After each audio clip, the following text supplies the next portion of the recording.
Abans que toquin les 6 de la tarda, en Boyd està preparat per seguir la primera compareixença de Hillary Clinton després de conèixer els resultats electorals. Diu que està decebut amb la victòria de Trump. Tengo vergüenza por mi país porque los valores que demuestra Trump son los peores valores que realmente se encuentra en un ser humano. ¿Qué voy a hacer la próxima vez que tengo que enseñar mi pasaporte en el aeropuerto? No quiero que la gente me vea que soy estadounidense.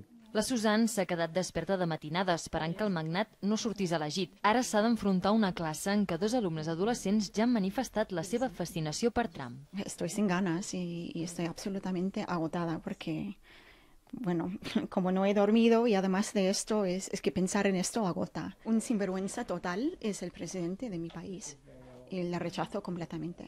La mateixa sensació és la que té la seva companya Mary. Mira, estic molt afectada perquè no ho esperava.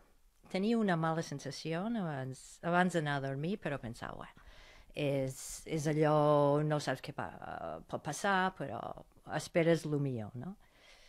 I realment ha passat lo inimaginable. Com poden la gent esperar que un bilionari els hi arregla la vida? Els nord-americans establerts a Barcelona van seguir la nit electoral des de 2 punts de la ciutat, l'Hotel Majestic i la sala Luz de Gas. A mesura que avançava l'escrutini, cares llargues i gestos de preocupació, un estat d'ànim que s'ha mantingut fins avui.